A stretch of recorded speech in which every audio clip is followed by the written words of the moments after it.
Assalamualaikum warahmatullahi ta'ala wabarakatuh. Alhamdulillah nahmaduhu wa nasta'inu wa nastaghfiruh wa na'udzu billahi min shururi anfusina wa min sayyiati a'malina. Man yahdihillahu fala mudilla lahu wa man yudlil fala hadiya lahu. Rabbi shrah li sadri wa yassir li amri wahlul 'uqdatam min lisani yafqahu qawli. Ibu bapak saya sekalian deh, alhamdulillah, mudah-mudahan terus diberikan sehat walafiat. Insyaallah beberapa hari lagi kita sudah akan memasuki Idul Fitri atau ini sudah menjadi terakhir dari bulan Ramadan tahun ini. Ini hari Jumat. Kalau misalnya lebarannya di hari Rabu, berarti bilang Jumat, Sabtu, Minggu, Senin, maupun hari Kamis. Berarti sudah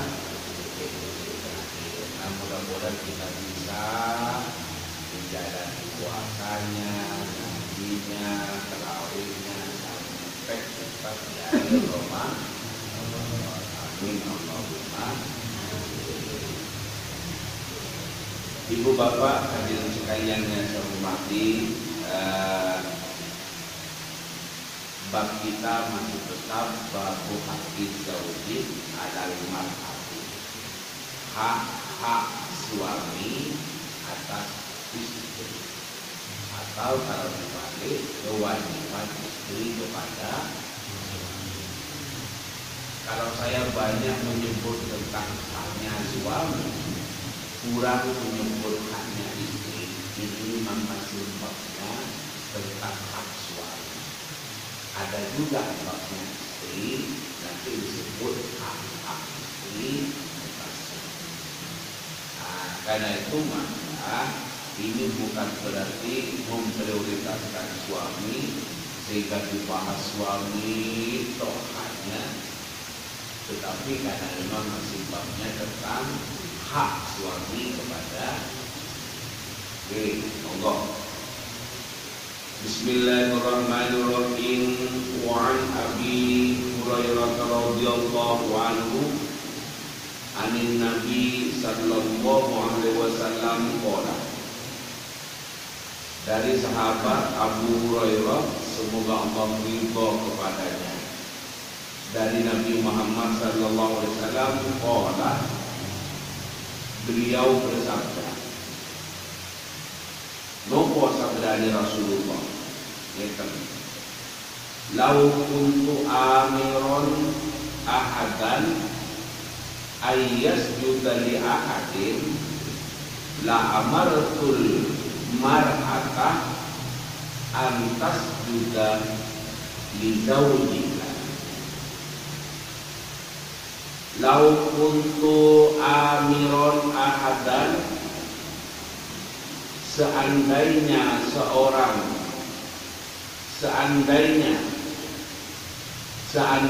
saya boleh memerintah kepada seseorang,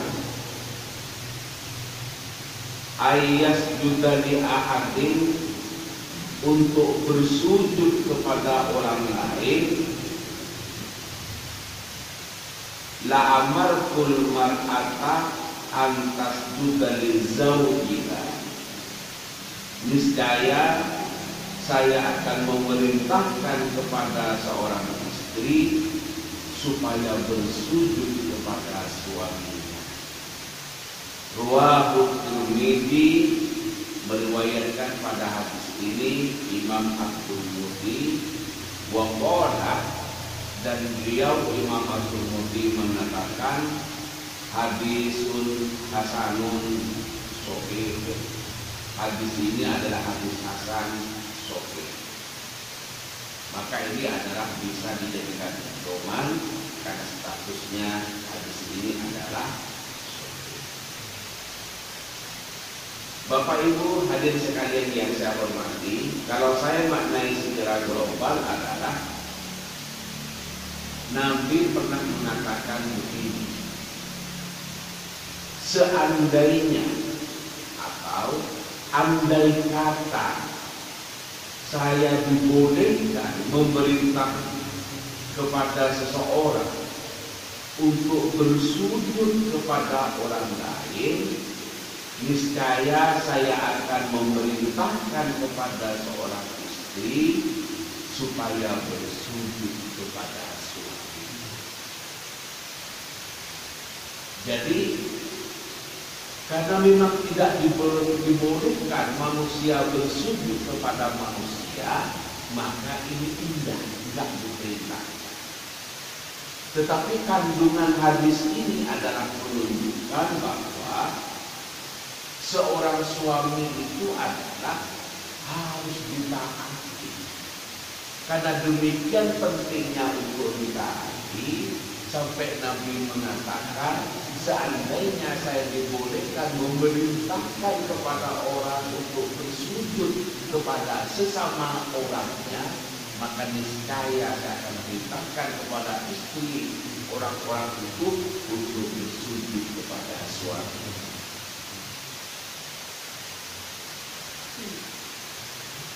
Ibu bapak hadirin sekalian yang saya hormati, ini adalah menunjukkan betapa seorang istri itu berkewajiban untuk bertaati suami.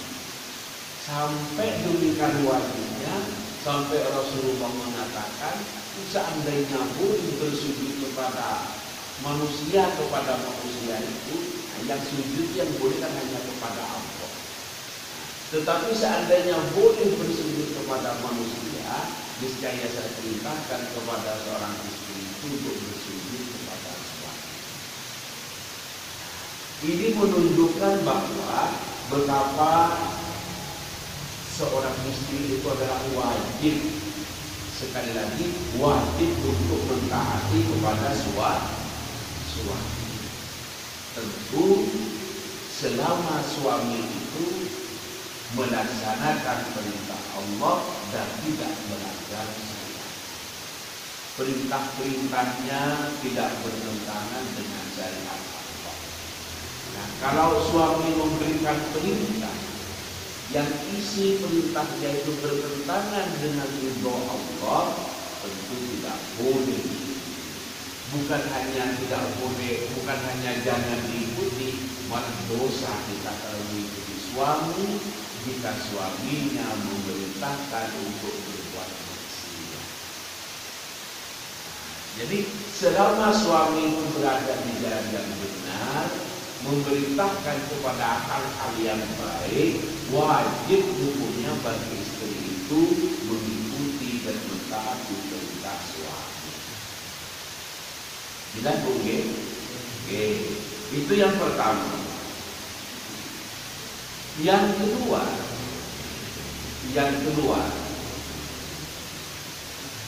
wajib bagi istri itu untuk melayani kebutuhan biologis suami. Wajib bagi seorang istri untuk melayani suami pada kebutuhan biologisnya selama tidak ada halangan syar'i. Jadi kapan saja kalau diajak oleh suami, dia diajak makan-makan itu.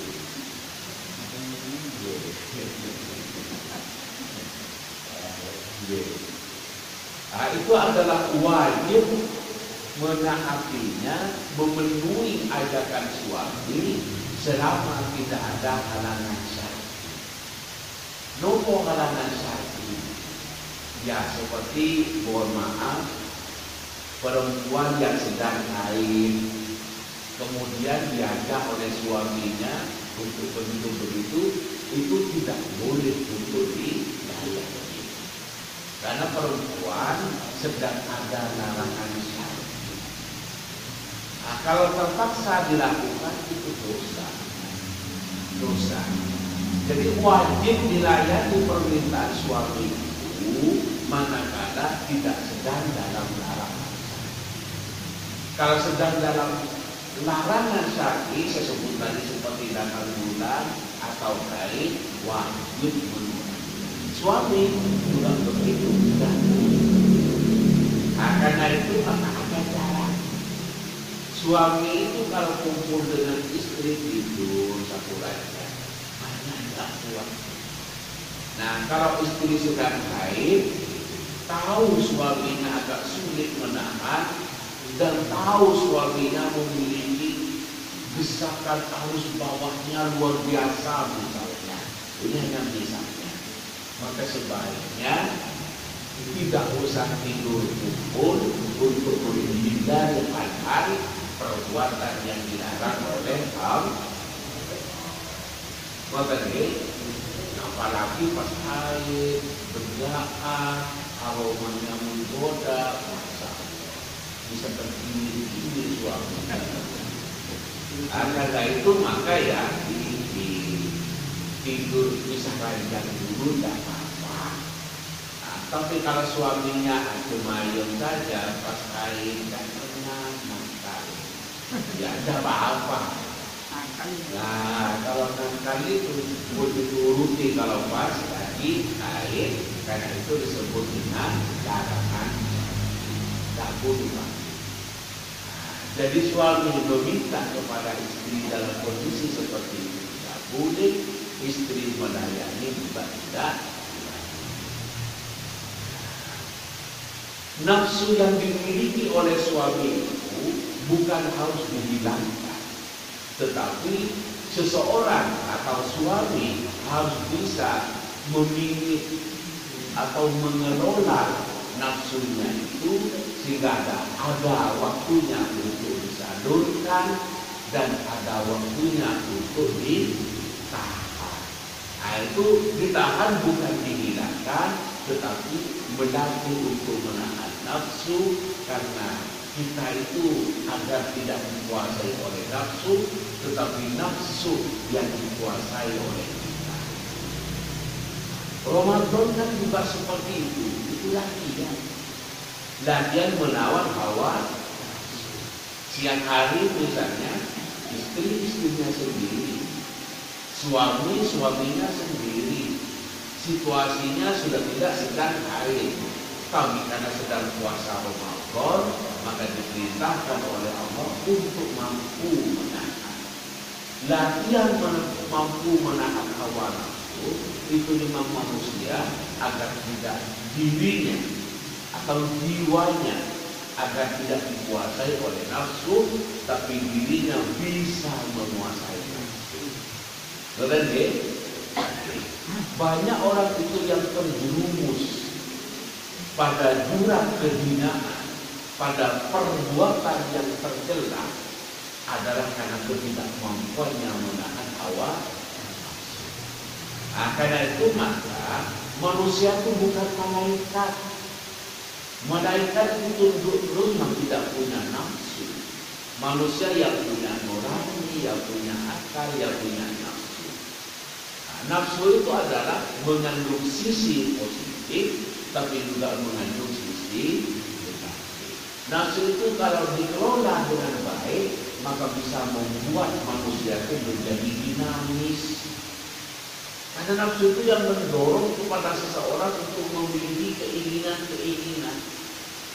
Manusia yang punya keinginan itu membuat manusia bisa menjadi berkembang. Ingin punya sepeda motor, terus bikin bekerja untuk memperoleh uang, akhirnya punya sepeda motor. Dari tidak punya sepeda motor kepada punya sepeda motor kan sebuah perkembangan, sebuah prestasi ekonomi. Dari asalnya tidak punya rumah, keinginannya ingin punya rumah, berusaha lewat jalur dan cara yang ada. Nah itu kan bagus. Kalau sudah punya rumah, berarti ada perkembangan prestasi ekonomi. Kan bagus. Tetapi kalau manusia terlalu mengikuti dorongan nafsu, tidak dikelola dengan baik, sehingga melampaui batas-batas kewajaran, maka nafsu bisa mengantarkan manusia kepada pintu neraka. Nafsu bisa membawa seseorang kepada jurang kehinaan. Oleh sebab itu, syukuri punya nafsu, tapi dikelola, diarahkan kepada yang benar. Ramadan adalah salah satu momentum untuk membentuk diri kita, nafsu kita agar terukur, teratur, terkendali. Nafsunya tidak berkembang secara liar. Apa saja yang ada di hadapannya disita. Istrinya nggak tahu haid, nggak tahu nifas disita. Setelah keluar kurasi seperti jantung bayi. Waduh, bahaya, nggak bahaya lagi. Tidak tahu aturan, dicegah oleh istrinya dipaksa. Istrinya takut, akhirnya dilayani. Selesai keluar persis seperti jantung bayi. Nah untuk tidak tahu aturan. Nafsu memang itu karunia Tuhan, tapi diatur, dikendalikan sehingga bisa berjalan sesuai dengan aturan Allah. Yang ketiga, istri harus bisa menjaga diri dimanapun ia berada, baik di saat ada suami, lebih-lebih di saat tidak ada suami. Fasolihatu qanitatun hafizatun lil ghaibi bima hafizallah. Perempuan yang solehah itu, qanitatun yang taat itu, hafizatun yang memelihara kepada dirinya, memelihara pada kesucian dirinya. Lil ghaibi, baik ada suami, terutama ketika tidak ada suami. Kalau ada suami itu menjaga dirinya, bisa saja dia bukan karena iman yang kuat, tapi karena takut ada suami.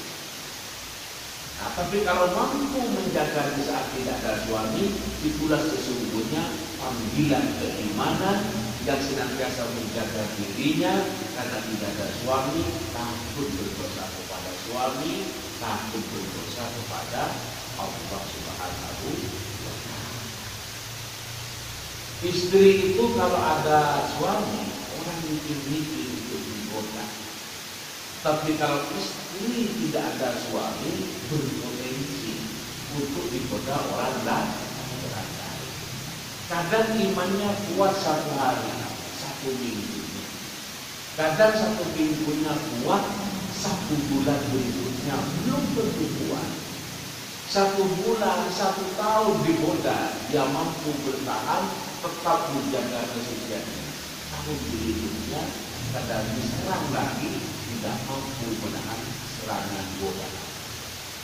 Nah, ini berat. Nah, ini berat. Nah, lebih-lebih bagi suami istri yang sering tidak kumpul. Istri jauh dengan suami jauh dengan istri. Orang itu adalah yang sangat kelihatan kepada air ketika haus.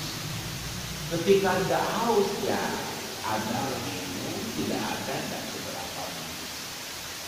Nah, demikian suami istri. Ketika suami ataupun ketika istri sedang lama tidak kumpul suami istri, yang istri merasa haus, yang suami merasa haus, di sini godaan yang sangat besar. Lebih-lebih suami istri yang terpisah, istrinya ada dalam negeri, suaminya ada di luar negeri atau sebaliknya. Karena itu katanya Nabi, istri yang rezeki yang baik itu yang ada dalam negerinya, hujan emas di negerinya orang, hujan batu di negerinya sendiri masih lebih baik. Artinya rezeki yang banyak ada di luar negeri dibanding dengan rezeki yang biasa-biasa saja di dalam negerinya sendiri, mestinya masih lebih baik di dalam negeri karena berpisah dengan suami istri itu godaan nafsu. Orang lain tahu bahwa perempuan atau istri yang lama tidak kumpul suaminya itu sudah butuh.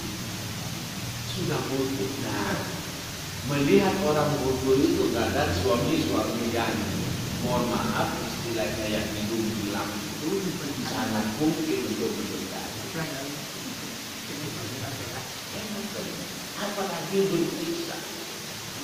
Apalagi berpisah sampai ke luar negeri, hanya istrinya hamil, melahirkan, kemudian karena sudah lama tidak kumpul, kadang suami sudah tak keluar. Nah, dalam situasi lama tidak kumpul istri, karena istrinya sedang melahirkan, ada tetangganya yang menggoda. Buat kan? Ditanya itu artinya keluar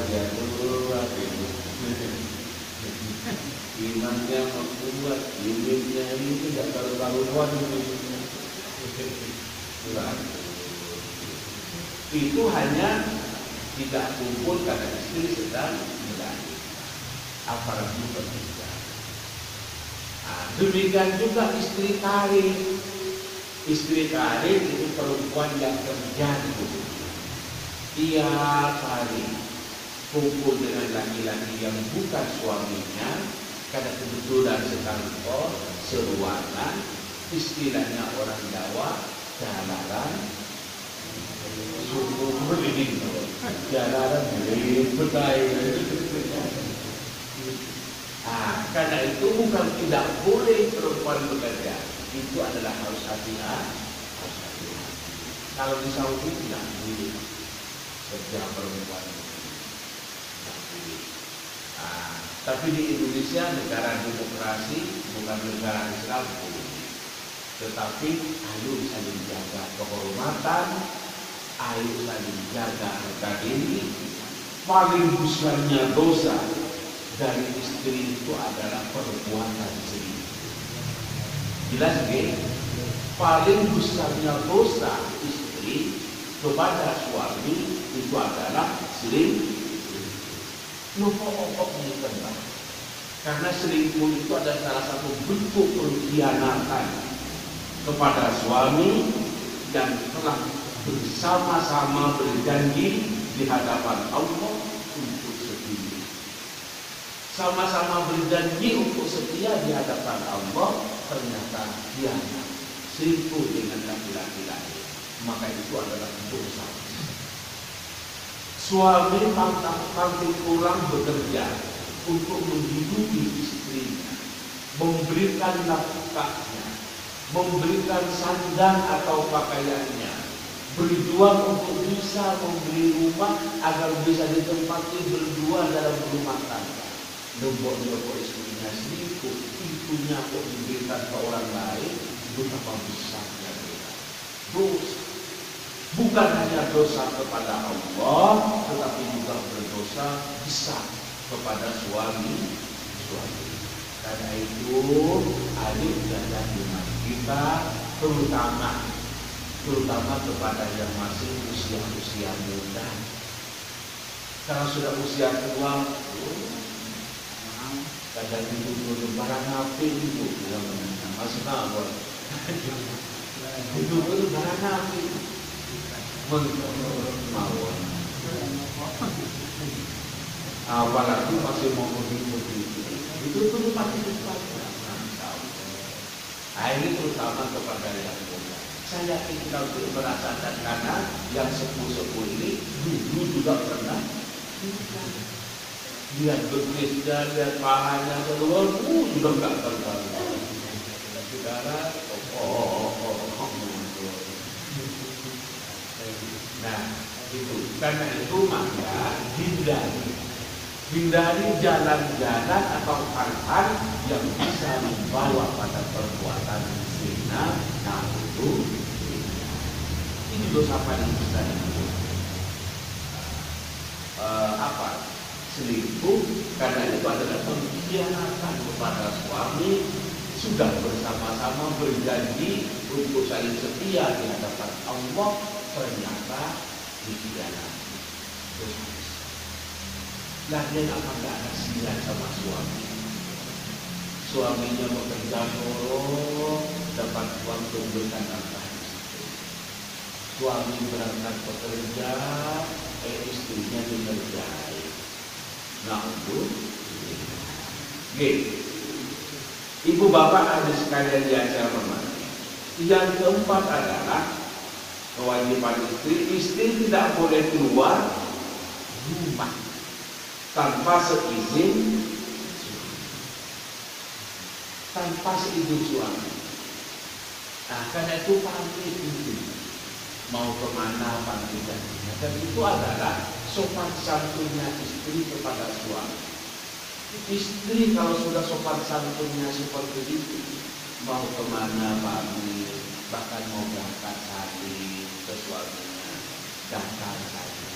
Istri yang mencium tangan suami dalam kondisi sambil itu, fadilah atau keutamaannya di hadapan Allah, monggo dilihat dalam kitab Fiqhul Mujahid itu, keutamaannya seperti mencium ajar. Betapa luar biasa. Jadi istri itu kewajibannya banyak. Kalau itu diikuti adalah jaminannya surga kepada istri. Istri itu kalau mencium tangan suaminya dalam saling pamit, itu keutamanya seperti mencium hajar aswad. Kapan kita bisa mencium hajar aswad itu susah. Ini bisa seperti pahalanya mencium hajar aswad. Bisa dilihat di kitab Fiqhul Mujahid. Itu orang yang haji saja Pak, belum tentu berkesempatan mencium hajar aswad karena pakainya orang tua, karena banyaknya orang di situ. Nah, mencium tangan suami itu pahalanya seperti mencium hajar aswad. Ini kan keutamaan yang luar biasa. Nah, sekali lagi, yang keempat adalah tidak boleh keluar rumah tanpa seizin suami. Izin mas, orang sebelah kanan ini mau belanja secara kabel. Oh ya. Bahkan pergi saya mau ke Sidoarjo pulang. Misalnya sama suami, ya Allah, itu penyakit. Suami juga mau selingkuh, tapi tolong istrinya boleh aktif, istrinya akhlaknya sahih. Oke, ibu bapak, kemudian selanjutnya adalah yang kelima, menjaga harta, menjaga rumah, dan menjaga kehormatan suami. Menjaga harta, termasuk harta itu adalah belanjanya ibu-ibu. Nah, diberi belanja sekian, bungkus jatuh. Kalau ada lebihnya, namanya orang hidup kan bukan hanya butuh makan dan minum, butuh tempat tinggal, butuh pembiayaan pendidikan anak, butuh antisipasi kalau satu saat butuh rekreasi, butuh uang. Karena itu hartanya, belanjanya sebagian dibelanjakan, sebagian ditabung. Itu termasuk menjaga harta suami. Bukan dibeli 100.000, habis 100.000, diberi 1 juta, habis 100 juta, ya kayak orang main kerowokan. Kalau setelah itu habis, datang lagi habis, kayak alkohol. Rezeki yang banyak karena tidak bisa dikelola dengan baik oleh istrinya, akhirnya tidak punya tabungan. Nah, namanya orang hidup mungkin satu saat butuh biaya pendidikan anak. Kalau kita punya tabungan, akan aman. Dikasih belanja 1 juta sama suami ini, besok sampai akan dikasih lagi. Yang 100 dihabiskan, yang 900 tidak. Nah, kemudian tiap hari ditabung, 1 bulan sudah dapat 30 juta diberikan tabung untuk dinikmati, karena perempuan memang senang berhias, tetapi di sisi lain sekalipun jadi investasi atau tabung. Dikumpulkan, bisa dibeli semen, bisa dibeli besi, bisa dibeli batu, bisa membangun rumah, tambah bahagia, berumah tangga, ibu muda, suami muda, kemudian sudah punya rumah, tinggal di rumahnya sendiri, tidak tinggal di rumah berkeluarga. Itu kan bagus. Itu namanya termasuk menjaga harta suami. Kemudian menjaga kehormatan suami. Siapa sih bu orang yang tidak pernah salah? Mesti ada salah, mesti ada kekurangannya, mesti juga ada kelemahan atau aibnya. Nah, aibnya suami tidak usah diceritakan kepada orang lain. Orang lain yang tidak suka malah disolati. Kalau suaminya agak tinggi. Nah, karena itu tidak bisa diceritakan apa yang menjadi kekurangannya. Nah, cerita suaminya tentang kekurangannya. Suami itu kenapa? Jangankan 1 minggu, 1 bulan belum tentu kumpul dengan saya. Didengar ya kurang potensi, belum tentu saya masuk. Didengar oleh yang lain. Itu yang ada karakter, yang tidak senang rasa, apa sih mbak kalau begitu, juga kena diapek begitu nanti. Yang paling bagus itu cari solusinya. Kalau suaminya kurang semangat karena ada pengaruh diabetesnya, ya berupaya bagaimana diabetesnya bisa sembuh. Ini kan bagus. Jadi bukan dibuka akhirnya kepada orang lain, tetapi diupayakan untuk dicari solusi. Nah, istrinya juga begitu. Tidak ada manusia atau istri yang sempurna, mesti ada kekurangannya. Apa yang menjadi kekurangan istrinya, segera ada sempurna. Istrinya misalnya banyak nggak manisnya, maka pahami ini satu kesempatan bagi saya untuk memperoleh pahala dari Allah dengan cara saya membimbing istri saya yang jarang mampu sering diem ini, bagaimana bisa menjadi orang yang tunduk kepada saya dan menjadi orang yang baik kepada saya. Mendidik istri saya dan juga baik sampai menjadi baik, ini adalah ladang pahala bagi saya untuk memperoleh keutamaan dari Allah. Bukan diceritakan kepada yang teman-teman butuh itu, boleh apa? Terus kalau ini atau ini, kemudian dikasih ya koma, buat apa? Saya. Dan yo di rumah itu pakai keras, dan kami mati dan Tuhan sampai dia tak biasa.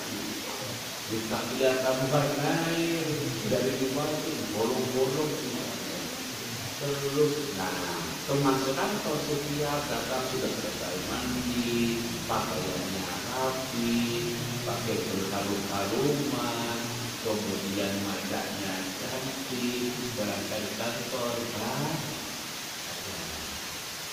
ya 1 bulan, 2 bulan, 1 tahun, lama-lama untuk apa ya? Nah, karena itu maka ya jaga kehormatan suami, jaga kehormatan istri. Salah satu bentuk saling menghormati, saling menghargai adalah ya menjaga kebahagiaan diri. Karena bagaimanapun juga suami adalah harapan istri, istri adalah harapan suami. Nah, bagaimana kita berusaha agar suami itu merasa damai, merasa tenang di rumahnya, merasa nyaman kumpul dengan istri. Suami itu, istri juga demikian. Diupayakan bagaimana istri itu menjadi nyaman, teduh berada di pangkuannya, damai hatinya berada dalam pernikahan. Nah, itu adalah istri pasti mendambakan yang seperti itu. Kadang kita terbalik kepada teman sekantor, sering meraktir. Belum sarapan belum banyak ya selesai. Ya sudah ada kok beres dengan saya. Giliran istrinya setahun tak pernah ditraktir. Allah, kalau kepada temannya lagi traktir, kalau kepada istrinya nggak pernah traktir, jadi salah. Nah, namanya bergaul, gantian saling traktir. Nah, tetapi kalau berani traktir orang lain, mestinya harus lebih berani kepada istri. Poso kepada orang lain, istri itu mestinya lebih baik poso kepada suaminya. Yang tidak masuk akal apa? Kepada tetangganya yang tidak ikut makani itu poso. Kepada suaminya yang makin pulang memberi makan kepada istrinya, ternyata kepada suaminya tidak poso. Masuk akal bukan? Tidak masuk akal. Kenapa? Itu adalah tidak, kalau istilah sekarang itu tidak proporsional. Ke orang lain, ke tetangganya tidak pernah memberikan nafkah poso. Kepada suaminya yang tiap hari memberikan nafkah, membelikan baju, membuatkan rumah, ke suaminya tidak poso. Karena benar kemudian, nah karena itu ayu proporsional. Apakah tetangga tidak usah poso? Yang poso. Tetapi kalau tetangga berani poso, apalagi kepada suami. Suami juga begitu. Kalau kepada temannya berani traktir ke rumah makan, masa kepada istrinya tidak berani. Kepada istrinya orang lain santun, sopan. Kepada istrinya sendiri, tahu senyum, meremut. Tetapi intinya adalah satu. Bapak Ibu hadirin sekalian yang saya hormati, mudah-mudahan kita diberi kekuatan dan kebaikan oleh Allah untuk bisa saling memuliakan. Suami mudah-mudahan bisa memuliakan istrinya, istri mudah-mudahan bisa memuliakan suaminya. suami istri yang saling memuliakan. Inilah sesungguhnya hakikat dari rumah tangga yang sakinah, mawaddah, warahmah. Mudah-mudahan keluarga kita semua dijadikan oleh Allah sebagai keluarga yang sakinah, mawaddah, warahmah, rezekinya cukup, badannya sehat, kehidupannya bahagia, langgeng sampai dunia akhirat.